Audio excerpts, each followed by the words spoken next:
does MFR also release emotion? If you see this, how do you explain the phenomenon to the client? May I start this off? You may. And then you can finish. So we had, before we got on camera, we actually had a little discussion about this. I was taught something called the Green Cross Code, which people in the UK will be familiar with. It's like the way you cross the road. You stop, look and listen, check for cars. I mean, there have been various ad campaigns, think once, think twice, think bike, so that you don't hit any cyclists or motorbike riders when you're out driving.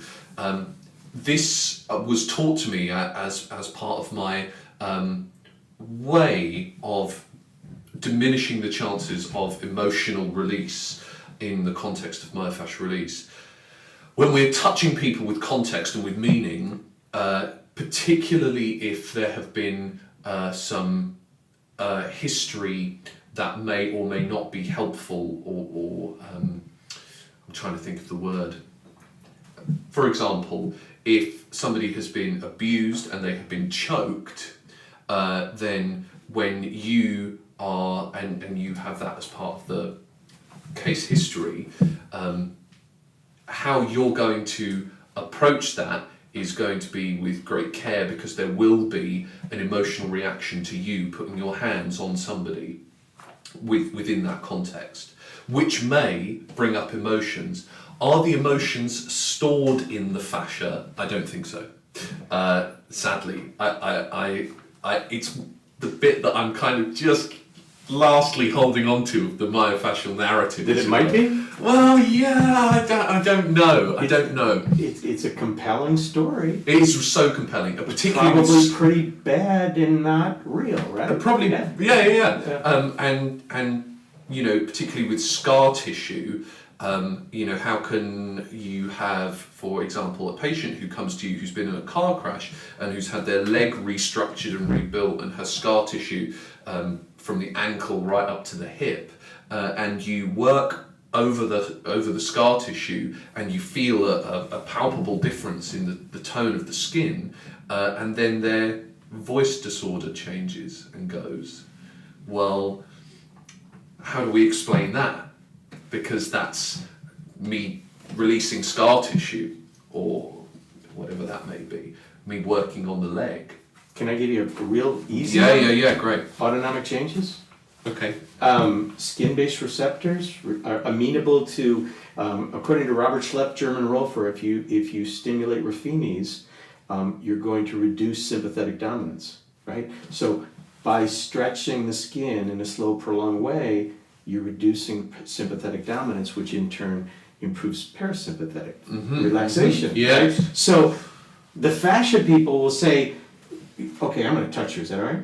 Yeah. If I do that and you have an emotional reaction, I tell you, yeah, because fascia holds emotions, right? When no, it could have nothing to do with that, right? The simple act of me stretching your leg as you described it, and the voice changed, I mean, that's really plausible to say you relax that person, and not just through, you know, nice soft music and all the things we use, right? But there's a biologically plausible way through the Ruffini mechanoreceptors where that mechanism could happen.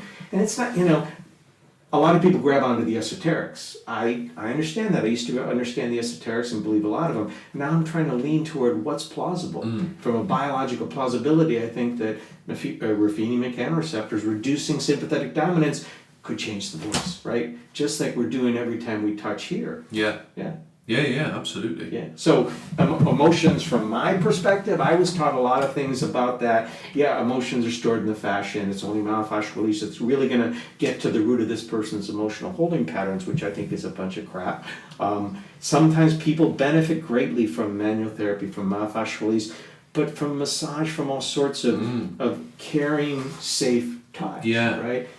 But if I write on my website to everybody that, you know, until you're ready to let go of your emotions, that you're never going to heal, and oh, by the way, emotions are stored in the fascia, you're building this really, really sticky narrative for somebody, and you're basically selling them on a bunch of crap.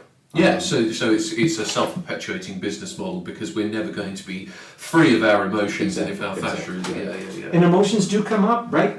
Every injury, every trauma it's a biopsychosocial event, right? So there is the psychological aspect, but don't cross a line and say that the emotions are stored in the fascia. The emotions are within the person, within their central nervous system, within their brain. And yep, we're accessing that every time we touch. You don't have to go to this weird place of saying it's in the fascia, in my opinion. Yeah, great.